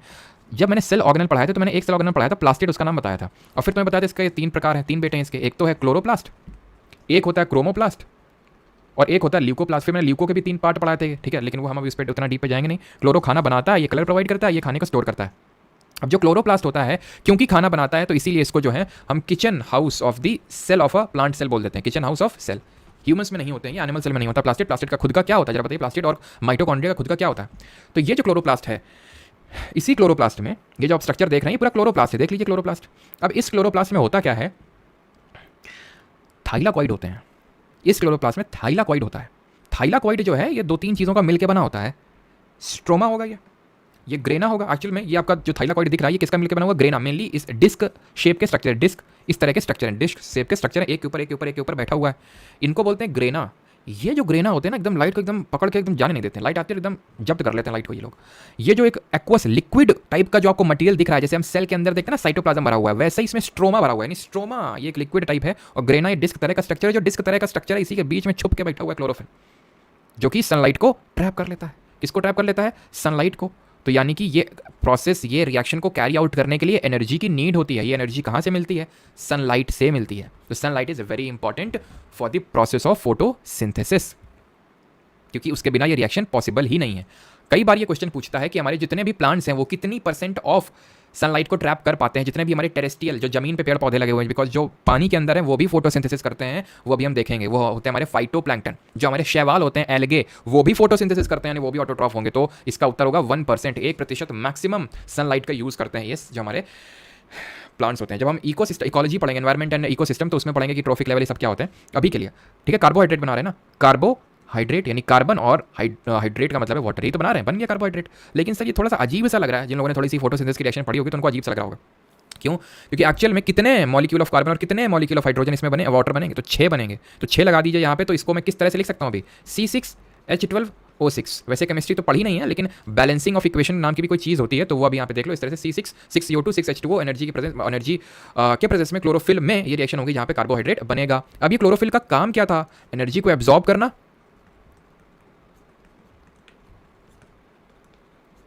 एंड वाटर के मॉलिक्यूल को तोड़ना, ब्रेकिंग दी वाटर मॉलिक्यूल जो नीचे से वाटर का एब्जॉर्प्शन हुआ है तो उस वाटर के मॉलिक्यूल को तोड़ने का काम भी कौन करता है? क्लोरोफिल का ही काम होता है। क्लियर इतनी चीज़? तो यहाँ पे क्या मैं ये नहीं बोल सकता हूँ कि ये जो लाइट एनर्जी है ये किस में कन्वर्ट हो रही है? ये केमिकल एनर्जी में कन्वर्ट हो रही है, because energy can neither be created nor be destroyed. और ये कर कौन रहा है? अगेन क्लोरोफिल ही कर रहा है। ये क्लोरोफिल किस मेटल का बना होता है? कोई बताया कि इसमें कौन सा मेटल कंटेंट होता है जिसकी वजह से इसको ग्रीनिश कलर मिलता है? जैसे कि हमारे ब्लड में हीमोग्लोबिन होता है, लेकिन हीमोग्लोबिन में कौन सा मेटल अटैच्ड होता है? आयरन। वैसे ही जो हमारा खून लाल होता है हीमोग्लोबिन की वजह से, जो पत्तियों का रंग होता है वो हरा होता है क्लोरोफिल की वजह से, और इसमें जो मेटल होता है वो मैग्नीशियम होता है। और क्लोरोफिल क्लोरोप्लास्ट का ही पार्ट होता है, ये चीज़ ध्यान में रखिएगा। अगर पूछ ले कि पेड़ या फिर पत्तियों का रंग हरा क्यों होता है, तो क्लोरोप्लास्ट की वजह से होता है। क्लोरोप्लास्ट ऑप्शन में नहीं है तो क्लोरोफिल की वजह से होता है। दोनों है तो फिर क्लोरोप्लास्ट मार्क करोगे। अब ये जो क्लोरोफिल होता है ना, ये भी डिफरेंट तरह का होता है, पता तुम्हें? जानने की जरूरत है भी नहीं वैसे कि टाइप्स क्या है। लेकिन अगर कभी ये क्वेश्चन पूछ ले तुमसे, कभी मान लो तुम जा रहे हो, तुमसे कोई इधर आओ क्लोरोप्लास्ट ये जरा क्वेश्चन बताओ, तो तुम पूछो क्या क्वेश्चन? तो अगर वो तुमसे ये क्वेश्चन पूछे कि ये बताओ कि जो फोटोसिंथेसिस का प्रोसेस होता है तो उसमें सनलाइट आती है। सनलाइट मैंने फिजिक्स में पढ़ाया था, एक तरह की व्हाइट लाइट, और व्हाइट लाइट जो है वो 7 डिफरेंट रंगों से मिलकर बनी हुई है, जिसको बोलते हैं विबग्योर। विबग्योर पढ़ाया था मैंने आपको। इसमें से सबसे ज़्यादा वेवलेंथ किसकी होती है और सबसे कम किसकी होती है तरंग दैर्घ्य? तो अगर पूछ ले सबसे ज़्यादा यूज़ किस लाइट का होता है और सबसे कम किसका होता है, तो ध्यान रखना सबसे ज़्यादा इसका होता है, ठीक है? हाईएस्ट यूज़ रेड कलर की लाइट का होता है और सबसे कम ग्रीन का होता है, क्योंकि बाकी जो है ये क्योंकि जो जी है, जो ग्रीन है, ये आपका ग्रीन का इसका सबसे लीस्ट यूज़ होता है, क्योंकि इसको कोई भी टाइप ऑफ क्लोरोफिल एक्सेप्ट करने से मना करता है। नहीं, सब मना करता है, हमारे पास मत आओ। तो इसी वजह से जब ये हमें पत्तियों का रंग दिखता है तो एकदम ग्रीन कलर का दिखता है, क्योंकि ग्रीन जो है वो रिफ्लेक्ट हो जाता है। तो ग्रीन का यूज़ सबसे कम होता है, रेड का यूज़ सबसे ज़्यादा होता है, ठीक है? जो हमारी एक तरह की हम बोल सकते हैं लाइट रिएक्शन होती है, वो ग्रेना में होती है। ग्रेना में क्या होती है? लाइट रिएक्शन होती है। लाइट रिएक्शन किसमें? ग्रेना में। और जो डार्क रिएक्शन होती है वो आपकी स्ट्रोमा में होती है। जो लाइट इंडिपेंडेंट रिएक्शन होती है, जहाँ पे लाइट की नीड नहीं होती है, वो उसको हम बोलते हैं, ध्यान रखना, केल्विन साइकिल। केल्विन साइकिल ध्यान रखना किसको बोलते हैं? जो लाइट इंडिपेंडेंट रिएक्शन होती है फोटोसिंथेसिस में, जहाँ पे लाइट की जरूरत नहीं पड़ती है। Do not confuse it with the Krebs cycle. Krebs जो साइकिल होती है वो रेस्पिरेशन के टाइम पे होती है ह्यूमंस में, जिसको कि हम सिट्रिक एसिड की साइकिल भी बोलते हैं। ज़्यादा डीप में मैं आपको नहीं ले जा रहा हूँ, क्योंकि अगर आएगा तो आप कर लोगे भाई कर्ब साइकिल को और किस नाम से जानते हैं? सिट्रिक एसिड की साइकिल। और ये रेस्पिरेशन के टाइम पे होती है। जो केल्विन साइकिल होती है फोटोसिंथेसिस के टाइम पे क्लोरोप्लास्ट के अंदर होती है, लाइट इंडिपेंडेंट रिएक्शन होती है आपकी, इसको बोलते हैं केल्विन साइकिल। कोई और? हाँ, एक चीज़ और ध्यान रखना कि अब ये जो फोटोसिंथेसिस का जो प्रोसेस हुआ पूरा, इसमें सिर्फ कार्बोहाइड्रेट ही नहीं बनेगी, इसमें ऑक्सीजन भी एज अ बाई प्रोडक्ट निकलेगा। जो हम ऑक्सीजन इनहेल कर रहे हैं वो फोटोसिंथेसिस से ही निकल रही है। तो शुगर और ऑक्सीजन बनते हैं कार्बन डाइऑक्साइड, लाइट एनर्जी और वाटर का यूज़ करके। और ये ध्यान रखना कि ऐसा नहीं कि पूरा ऑक्सीजन ये फेंक देते हैं, कुछ ऑक्सीजन अपने पास भी रखते हैं रेस्पिरेशन करने के लिए। रेस्पिरेशन पढ़ाया तो तुम्हें, ह्यूमंस में एरोबिक रेस्पिरेशन होता है, वैसे हर चीज़ में रेस्पिरेशन होता है, इनमें भी रेस्पिरेशन होता है प्लांट्स में, जिसके लिए इनको इसकी नीड रहती है। ठीक, इतनी चीज़ क्लियर? इतनी चीज़ यहाँ तक किसी को कोई डाउट तो नहीं है? अब हम प्लांट के मैक्रो और माइक्रो न्यूट्रिएंट पढ़ लेते हैं, उसके बाद करेंगे क्वेश्चन सॉल्व। और एक चीज़ तो ध्यान रखना कि जो स्टोमेटा होते हैं यहाँ एक्सचेंज ऑफ गैसेस में बहुत हेल्प करते हैं। जो ऑक्सीजन निकलती है, CO2 आती है, वो स्टोमेटा के थ्रू ही होती है, जिनको कौन गार्ड करते हैं? गार्ड सेल्स गार्ड करते हैं। इसी से वाटर लॉस भी होता है। इसी से क्या होता है? इसी से आपका वाटर लॉस भी होता है। पानी जो निकलता है वाटर लॉस, वो इसी से ही होता है, ठीक है? जब गार्ड सेल्स खुलती हैं और जब पानी मान लो बहुत ज़्यादा हम डाल दें तो गार्ड सेल क्या होती है? फूल जाती हैं, टर्जिड हो जाती हैं। और वो जब फूल जाती हैं तो इस तरह से टर्जिड हो जाती हैं, तो खुल जाती हैं। जब अगर उनमें हम पानी डाल देते हैं तो वो खुल जाती हैं। जब पानी कम होता है तो बेचारी सिकुड़ जाती है, बंद हो जाती हैं ऐसे करके, ठीक है? तो वो गार्ड सेल्स उस केस में बंद हो जाती हैं। तो पता होना चाहिए पानी डालने में और पानी कम होने में क्या होता है। एंड वाटर लॉस को हम बोलते क्या है? तो वाटर लॉस को हम बोलते हैं ट्रांसपीरेशन। लेकिन एक और वाटर लॉस होता है जिसको कि हम गटेशन बोलते हैं। दोनों में अंतर ये होता है कि ट्रांसपीरेशन जो होता है वो स्टोमेटा के थ्रू होता है, एंड जो गटेशन होता है ये हाइडाथोड करके स्ट्रक्चर होते हैं। हाइडाथोड कहाँ देखने को मिलेंगे? जैसे स्टोमेटा तो तुम्हें पता है पत्तियों में, पत्तियों के नीचे खासकर ज़्यादातर हमें देखने को मिलते हैं स्टोमेटा। हाइडाथोड जो होते हैं वो जैसे स्टेम हो गया, स्टेम में जैसे स्टेम हो गया, तना हो गया, वहाँ पे बीच बीच में जो पोर्स होते हैं वो हाइडाथोड। ये रात में होता है, नाइट के टाइम पे होता है। कुछ चीज़ें रात में होती है, रात में पानी निकलता है, यहाँ दिन में पानी निकलता है, ठीक है? तो यहाँ पे अगर हम बात करें मैक्रो और माइक्रो न्यूट्रिएंट, इनकी भी माइक्रो न्यूट्रिएंट इनके भी, तो जो मैक्रो इनको ज़्यादा अमाउंट में चाहिए होता है उसको मैक्रो न्यूट्रिएंट बोलते हैं, और जो कम अमाउंट में चाहिए होता है माइक्रो। तो ये होते हैं, ध्यान रखना NPK, तो भाई सबको याद ही होगा NPK, है ना? जो हम यूरिया वगैरह में यूज़ करते हैं, तो यूरिया क्या होता है? NH2CO NH2, ऐसे तो उसका फॉर्मूला होता है। जिसको चाहिए बताओ यूरिया को सिंथेसाइज किसने किया था? जिनका नाम F से चालू होता है, ठीक है? और उस रिएक्शन को भी अगर आप बता सकें अभी हम देखेंगे। तो carbon hydrogen oxygen nitrogen, NPK तो आपको याद होगा, देन कार्बन हाइड्रोजन ऑक्सीजन जो कि आपका कार्बोहाइड्रेट, ठीक है? जो हमारा कार्बोहाइड्रेट है इसी से तो मिलकर बनता है। और ऐसे याद कर लो मग्घा सा, ठीक है? मग्घा सा यानी कि मैग्नीशियम, कैल्शियम और सल्फर। अगर आपको मैक्रो याद हो गया तो इसके अलावा जितने भी बच जाएंगे वो हमारे माइक्रो न्यूट्रिएंट्स ही हो जाएंगे, ठीक? और अगर हम बात करें इसकी सिंथेसाइज किसने किया था, जो NH2CO NH2 होता है, जो कि हमारा पहला एक तरह का क्या है, ये है आपका यूरिया, जिसको सिंथेसाइज किया था फ्रेडरिक वोलर ने, ठीक है? फ्रेडरिक वोलर, जिसको कि हम वोलर सिंथेसिस के नाम से भी जानते हैं। बाकी ज़्यादा डिटेल्स इसकी हम लोग केमिस्ट्री में पढ़ेंगे, अभी इतना ही रखते हैं, ठीक है। केमिस्ट्री में इसके बारे में पढ़ेंगे। तो एक तो कार्बोहाइड्रेट याद कर लेना, CHO, NPK जो हम फर्टिलाइजर में यूज़ करते हैं, ठीक है, प्लांट्स को देने के लिए, सल्फर, कैल्शियम, मैग्नीशियम, मग्घा से ऐसे याद कर लो, ठीक है। मग्घे से पानी डालते हैं उसमें प्लांट्स में, बाकी जितने बच के वो माइक्रो न्यूट्रिएंट हो जाएंगे प्लांट के। अब ये हमारा लास्ट स्लाइड है, न्यूट्रिशन। न्यूट्रिशन दो तरह का होता है, ऑटोट्रॉफिक स्वपोषी और हीटोट्रॉफिक। जो खाना अपना खुद से बनाते हैं, ग्रीन प्लांट्स हो गए, ब्लू ग्रीन एल्गे हो गए, या फिर हमारे फाइटोप्लैंक्टन हो गए। फाइटोप्लैंक्टन में जब एनवायरमेंट इकोसिस्टम पढ़ाऊंगा तो वहाँ पे देखेंगे जो हमारे मरीन इकोसिस्टम होता है, यानी कि जो समुद्र के अंदर जैसे मान लो है, तो वहाँ पे फाइटोप्लैंक्टन यानी पानी के अंदर जो हमारे फूड को प्रोड्यूस करते हैं। अभी पानी के अंदर जो मछलियाँ रह रही हैं उनको ऑक्सीजन कहाँ से मिलेगी? तुम तो प्लांट से ले रहे हो, जो प्लांट छोड़ रहे हैं फोटोसिंथेसिस में। तो ऐसे फाइटोप्लैंक्टन जो लोग होते हैं अंदर प्लांट के, जो पानी के अंदर जो होते हैं, वो परफॉर्म करते हैं फोटोसिंथेसिस, वो ऑक्सीजन रिलीज करते हैं, जिसको कि हमारे लेते हैं कौन? जो हमारे जीव जंतु होते हैं मरीन, जो पानी में रह रहे हैं। और वहीं से हमारा कॉन्सेप्ट निकल के आता है डिजॉल्व ऑक्सीजन का कॉन्सेप्ट, DO। वहीं से कॉन्सेप्ट आता है BDO, बायोलॉजिकल डिजॉल्व ऑक्सीजन, ठीक है। तो वो सारे कॉन्सेप्ट हम एनवायरमेंट में पढ़ेंगे। तो हीटोट्रॉफिक होता है जहाँ पे हम कार्बोहाइड्रेट के लिए दूसरे पे डिपेंडेंट रहते हैं। इसमें 3 मोड ऑफ न्यूट्रिशन आते हैं, सैप्रोफाइटिक, पैरासाइटिक और होलोजोइक। सैप्रोफाइटिक का मतलब ये होता है, ये भी एनवायरमेंट में थोड़ा डीप में पढ़ेंगे, दैट इज जो डेड एंड डिकेइंग मैटर में, जो सड़ रही हुई चीज़ों में अपना खाना ढूंढते हैं, जैसे फंगस, ईस्ट, ये सब सैप्रोफाइटिक होते हैं। जैसे कि कोई भी चीज़, मान लो कि कोई जैसे पेड़, कोई भी ऑर्गेनिक चीज़ हो गई, जैसे कि मान लो कोई पेड़ पौधा गिरा, या फिर मान लो कोई जानवर मर गया, मान लो कोई छोटा सा, मान लो चूहा मर गया, तो उसका क्या होगा? सैप्रोफाइट आएंगे, उसको खा जाएंगे। छोटे छोटे ऑर्गेनिज्म भी होंगे, बड़े बड़े जैसे चील का हुए, तो सब सैप्रोफाइट हैं एक तरह के, ठीक है। तो अगर हम बात करें जो पैरासिटिक होते हैं, पैरासिटिक वो होते हैं, इनको हिंदी में परजीवी बोलते हैं। परजीवी मतलब जो दूसरों पे डिपेंडेंट है, मतलब दूसरे किसी को होस्ट बना रहा है, जैसे कि दूसरों पे पल रहा है। पैरासिटिक दूसरों पे पल रहा है, जैसे कैस्कटा हो गई, अमर बेल जिसको हिंदी में बोलते हैं, दूसरों पे चढ़ के जाती है, ये दूसरों पे पलती बढ़ती है। जैसे कि हमने पढ़ा था निमैटोड के बारे में, ये फाइलम होता है प्लांट किंगडम का, सॉरी एनिमल किंगडम का, निमैटोड, जिसको एस्चेलमेंथिस के नाम से जानते हैं। तो निमैटोड में क्या आते हैं? निमैटोड की किस तरह की बॉडी होती है? सिलेंड्रिकल, इसमें आते हैं राउंड वॉर्म, है ना, फाइलेरियल वॉर्म, एस्चैरिस होता है, वुशेरिया होता है, इसके एग्जांपल्स। ये क्या करते हैं? छोटी आंत में स्मॉल इंटेस्टाइन में बैठते हैं और जो हम खाना खाते हैं उसको ऑब्जॉर्व करते हैं। तो इन्होंने हमारी स्मॉल इंटेस्टाइन को एज अ होस्ट बना रखा है, यानी पैरासिटिक है, परजीवी हमारी स्मॉल इंटेस्टाइन में छिपके रह रहे हैं, ठीक है। तो पैरासिटिक मोड ऑफ न्यूट्रिशन उनका है। हमारा ह्यूमंस का होलोजोइक है, अमीबा लोगों का भी होलोजोइक है, डॉग का भी होलोजोइक है। अब जैसे सैप्रोफाइट में फंगस या बैक्टीरिया लोग पता क्या करते हैं? जो भी इनके डाइजेस्टिव जूसेस होते हैं फेंक के मारते हैं बाहर, उसको तोड़ते हैं और फिर अंदर ले लेते हैं। होलोजोइक में क्या होता है? थैंक यू हो जाता है। होलोजोइक में ये होता है कि जो भी पूरा डाइजेशन होता है वो बॉडी के अंदर ही होता है, होलोजोइक मोड ऑफ न्यूट्रिशन में। होलोजोइक का जैसे मैं आपको एग्जांपल कोट करूं तो मैन में होता है क्या, या फिर अमीबा में कैसे होता है? अमीबा में तो ऐसे हम पढ़ चुके हैं, मैन में भी क्या होता है? तो खाना खाते हैं तो अंदर जाता है, अंदर ही पूरा, क्या डाउट आ रहा है?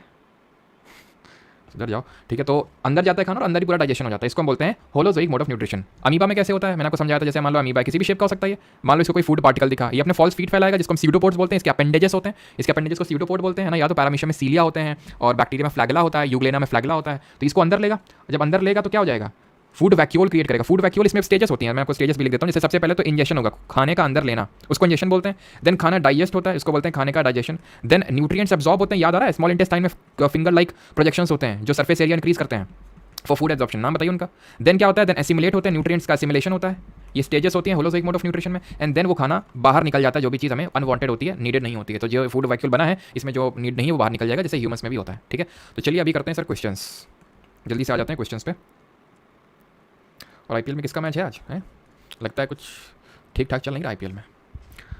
विली होते हैं, बिल्कुल प्रगति सही है, नैन्सी शिवांगी सही है, विली होते हैं हमारे। सर आप प्रॉपर नोट्स क्यों नहीं प्रोवाइड कर रहे? किस चीज़ के प्रॉपर नोट्स नहीं प्रोवाइड कर रहे? अच्छा बैच में नहीं होंगे, ओके हर्ष, सही पकड़ा तुम। 3 बार पढ़ने का मजा ही अलग है, क्या बात है, मजा ले रहे हैं इसकी मजे विच natural bioactive water soluble phenolic group is present in fruit vegetable grains and with red purple blue and black huge के मतलब है कलर्स। तो ये बोलते हैं इसको क्या? एंथोसाइनिन, ठीक है। ऑप्शन नंबर बी आंसर होगा। विच of the following nutrients is available mainly in apples? Apple में कौन सा होता है? तो एप्पल में, सेव में कौन सा न्यूट्रिएंट होता है? तो सेव में न्यूट्रिएंट होता है जिसको बोलते हैं पोटेशियम। पोटेशियम का सिंबल होता है के, ये लैटिन वर्ड से बना है कैलियम, हम केमिस्ट्री पढ़ेंगे तो उसमें देखेंगे, ठीक है, कैलियम। तो एप्पल्स में ये पोटेशियम होता है। पोटेशियम, सोडियम पोटेशियम हमारे contraction and relaxation of muscles में भी हेल्प करते हैं, ध्यान रखना। Which of the following grains contains oryzenin? किस ग्रेन में आपको ओराइजिन देखने को मिलेगा? बार्ले में, व्हीट में, सोयाबीन में या फिर राइस में? तो ओराइजिन आपको देखने को मिलेगा राइस में, चावल में देखने को मिलेगा, ठीक है। तो ऑप्शन नंबर डी यहाँ पे सही आंसर हो जाएगा, ऑप्शन नंबर डी, ठीक है। ये एक तरह का ग्लूटेलिन, आपने सुना? ग्लूटेलिन नहीं सुना, चलो फिर रहने दो, ठीक है। चलो अगला है हमारा व्हाट हैपेंस। तो जो लोग का ग्लूटेन होता है ना, ग्लूटेन जो व्हीट में होता है, तो जिन लोगों को मतलब क्या होता है, कई लोग एलर्जी होती है ग्लूटेन से, तो उनके लिए रिकमेंड किया जाता है राइजिन वाला, ठीक है, rice. What happens to the guard cells when water flows into them? तो जब वाटर फ्लो कर जाता है तो उसमें क्या हो जाता है? तो मैंने अभी आपको बताया था, जैसे कि ये गार्ड सेल्स हैं, तो इसमें आपका वाटर चला जाएगा तो फूल जाएंगे। फूल कैसे हो जाएंगे? टर्जिड हो जाएंगे, और जब टर्जिड हो जाएंगे तो ये खुल जाएंगे, ओपन हो जाएंगे। जब बेचारों में पानी नहीं होगा तो सिकुड़ जाएंगे, ये क्लोजिंग हो जाएगी इसकी। तो आंसर क्या होगा? तो जब guard cells and water flows into them they open, option number B, stomatal pores open. चलो आगे बढ़ते हैं।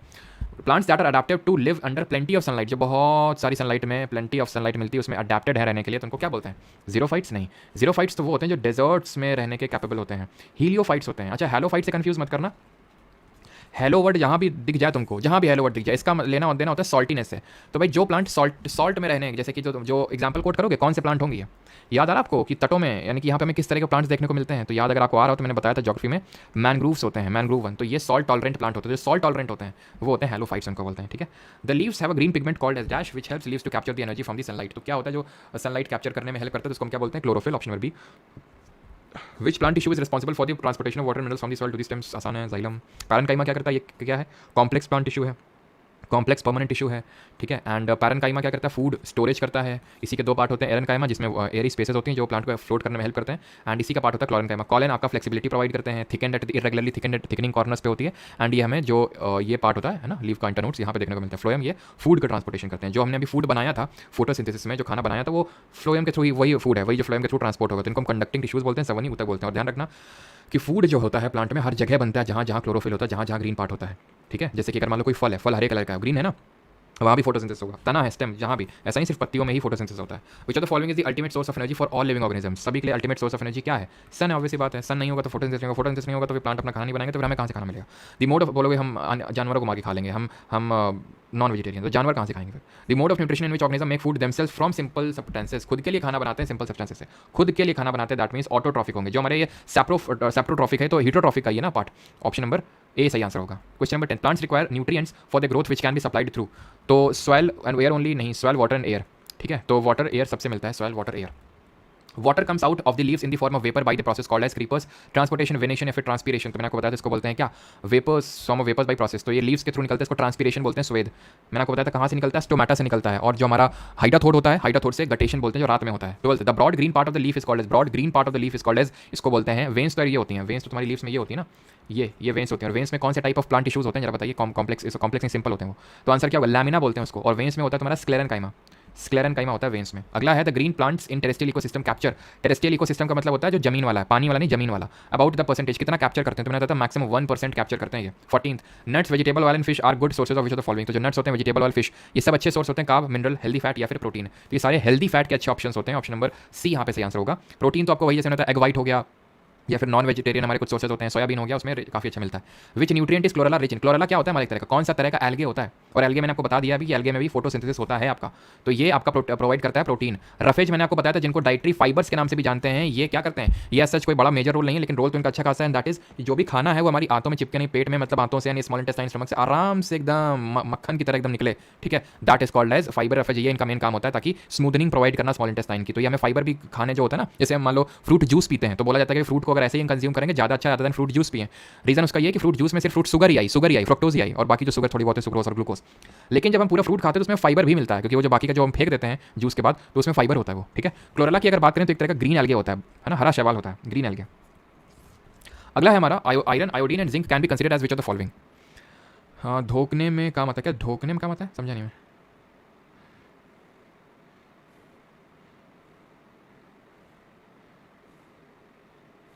तो iron, iodine and zinc can be considered as, तो ये हमारे क्या है, हमारे माइक्रो न्यूट्रिएंट्स हैं हमारे। आयरन की कमी से क्या होता है, अनीमिया होता है, आयोडीन से ग्वाइटर, जिंक से पता नहीं। 17, starches found in bread, cereals and pasta made up of long chains, तो ये भाई क्या है, ब्रेड है, सीरियल्स हैं, तो ये हमारा माल्टोस बताया था मैंने आपको, ठीक है, माल्टोस, जो हमारी सीरियल, जो ग्रेन शुगर जिसको बोलते हैं। जरा बताओ ये ल्यूकोप्लास्ट के टाइप हैं, तो तुरंत आने चाहिए, मैंने आपको बताया था एमाइलो, एल्यूरो, ल्यूरो, र प्रोटीन, ठीक है, माइलो कार्बोहाइड्रेट, क्योंकि एक होता है इलाइयो, 3 बच्चे होते हैं लाइक इसके ल्यूकोप्लास्ट के। इलाई में क्या होता है, ऑयल होता है, तो ऑयल एंड फैट्स इलाइयोप्लास्ट, तो सही आंसर इसका होगा, दोनों ही गलत हैं। इसमें होता है प्रोटीन, ऑयल्स एंड फैट होता है इलाइयो में, एमाइलो में होता है carbohydrate, neither 1 not 2। How is food stored in brown algae, brown algae क्या होता है, ब्राउन एल्गे मैंने आपको टाइप्स बताया था, ब्राउन एल्गे को किस नाम से जानते हैं, फाइके, स्टडी ऑफ फाइके एल्गे क्या बोलते हैं, फाइके, ये हो गया ब्राउन एल्गे। ब्राउन एल्गे मैंने आपको बताया था, ब्राउन एल्गे को हम केल्प के नाम से भी जानते हैं, जैसे कि आपका सैरगैसम, जो भूरी घास जिसको बोलते हैं ब्राउन ग्रास, जो कि कहाँ पे देखने को मिलती है, अटलांटिक ओशन, जो नॉर्थ अटलांटिक ओशन है उसके सेंटर में, तो इसी वजह से सी को सरगैसो सी बोल देते हैं, बॉर्डरलेस सी विदाउट बॉर्डर्स। और एक होता है हमारा लैमिनेरिया, बताया था मैंने, लैमिनेरिया इन सबको खाने के लिए भी यूज़ करते हैं, तो लैमिनेरिया को ही मेनली हम केल्प के नाम से जानते हैं, तो लैमिनेरिया ब्राउन एल्गे उस तरह से आप कर सकते थे। स्टडी ऑफ एल्गे को फाइकोलॉजी बोलते हैं। Pneumatophores are specialised dash in hydrophytes मतलब जो पानी में रह सकते हैं प्लांट, हाइड्रोफाइट्स। एंड ये मैंने आपको ज्योग्राफी में बढ़ाया था न्यूमैटोफोर्स के बारे में, अगर पता हो आपको तो।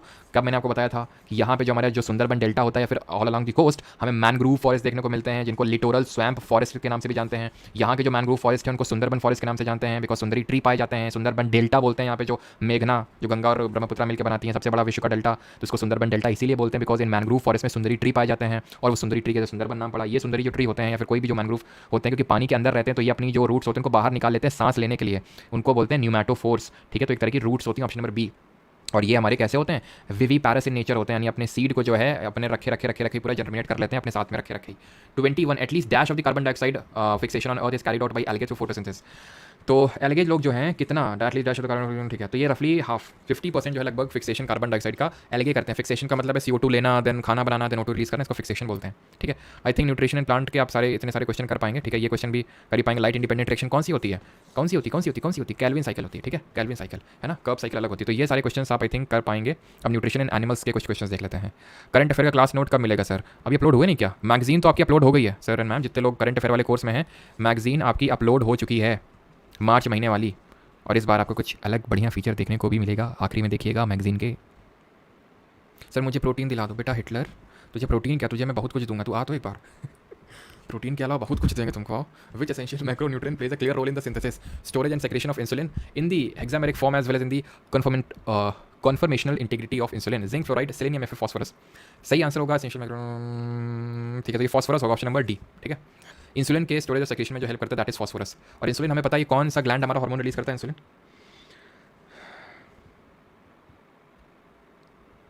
विच ऑफ द फॉलोइंग, क्या 24 में क्या लिखा हुआ है? लाइट इंडिपेंडेंट होगा यार, ठीक है। The dash is the term used for the reaction of photosynthesis and is stored by the,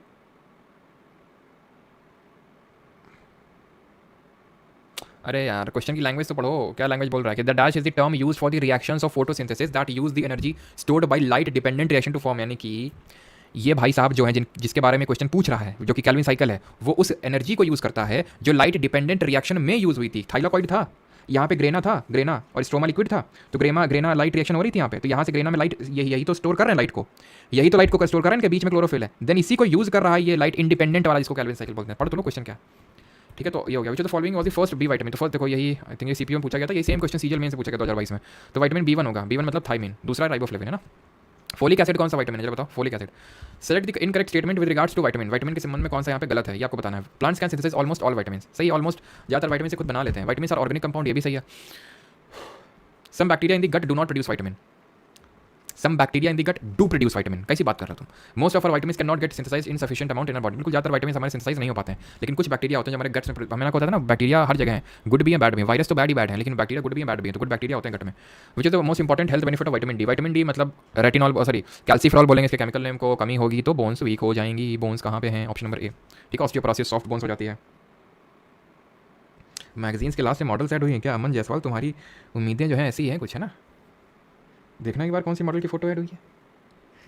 the food component present in sugar, fats, vitamins, carbohydrates, protein, तुम कहो तो करवा दें, बताओ अगली बार से करवा दें क्या, बताओ। बीच बीच में कोट कटा के वही सारी चीज़ें करवा दें, हैं कुछ और ही मैगजीन बना दें फिर उसको। The food component present in sugar, क्या होता है शुगर में? Fat, vitamin, carbs and proteins. तो कार्बोहाइड्रेट शुगर होती हैं तीन तरह, दो तरह की होती है, सिंपल और कॉम्प्लेक्स। सिंपल मतलब मोनोसैकेराइड और कॉम्प्लेक्स में ऑलिगो और पॉली, ठीक है, सॉरी डाइसैकेराइड और polysaccharide.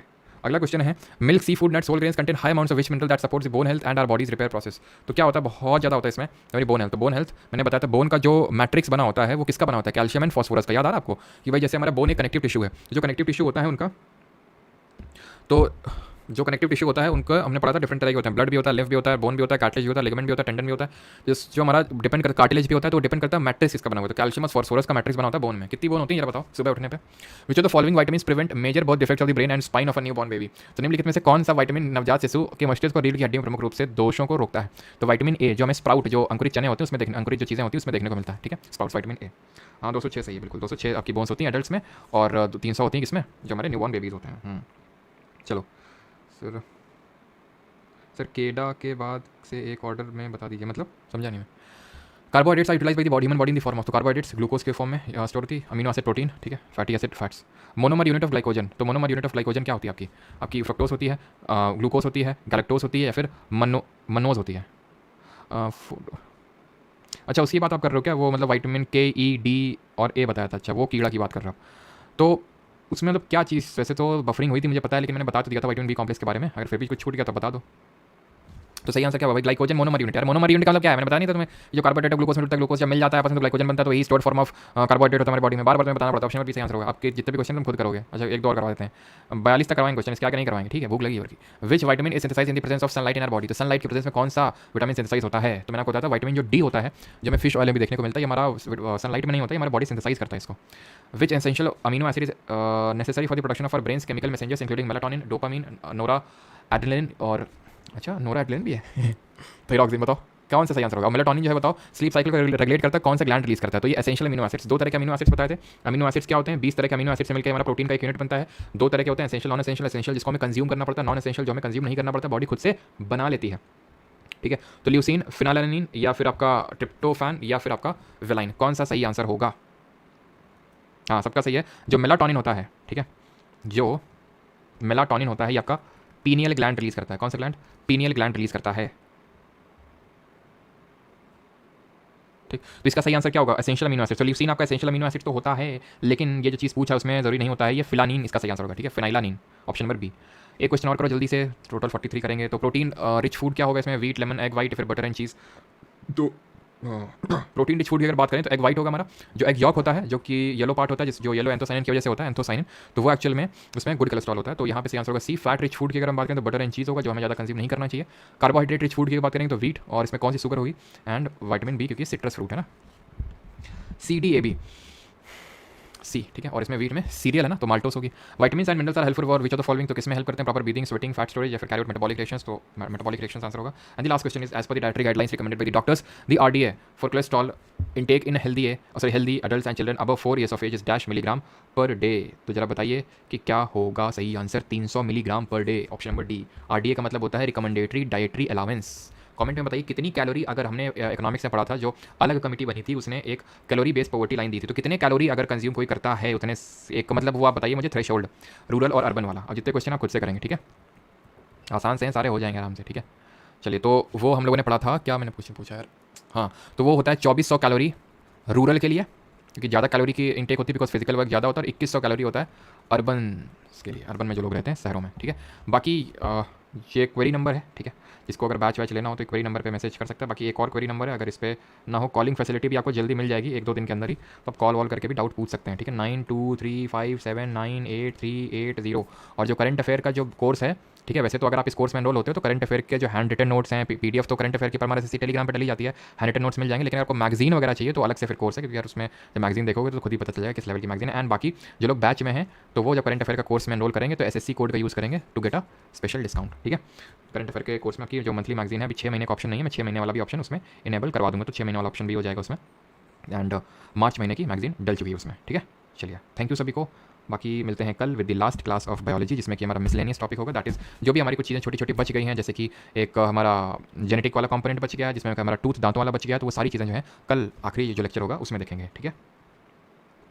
Medieval history theory based one shot भी ला दो सर प्लीज। सूरज भारद्वाज जी अभी तो नहीं आएगा, अब वो सीजीएल से पहले आएगा, सीजीएल के लिए, ठीक है? अभी तो आपको उसी से काम चलाना पड़ेगा।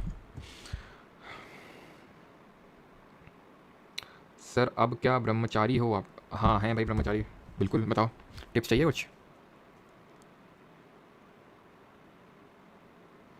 कंप्यूटर का वो कंप्यूटर करवाओगे ना? कंप्यूटर तो नहीं होगा यार, ठीक है? कंप्यूटर तो नहीं होगा, कंप्यूटर का मैंने बोला भी नहीं था ना बैच, मैंने शुरू करने से पहले बोल दिया था भाई कंप्यूटर नहीं है इस बैच में। जीके है सारा, साइंस है सारा कुछ, करंट अफेयर है सारा कुछ।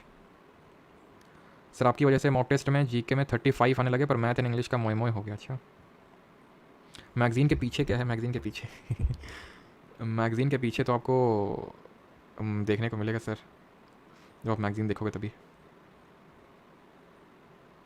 मूड अच्छा है नहीं यार, मूड अच्छा बनाना पड़ता है। तुम्हें पता नहीं कितने प्रेशर से मैं गुजर रहा हूँ कभी मैं शेयर करूँगा, जो लोग बैच में हैं उन लोगों के साथ मैं वार्तालाप करता हूँ, ठीक है? बताओगे बैच वालों को, तो अगली वार्तालाप हमारी मोस्ट प्रॉब्ली शायद अगले संडे को। वैसे अगले संडे को तो यार सीपीओ की वन शॉट लगी हुई है पॉलिटी की, देखते नहीं तो सैटरडे को करेंगे, एक वार्तालाप जल्दी होगी। चलो भाई, थैंक यू सभी को। लंबा है कोर्स, लंबा है कोर्स, लंबा नहीं है बेटा, बहुत छोटा है कोर्स। हाँ thank you Shiva. Back pain कैसे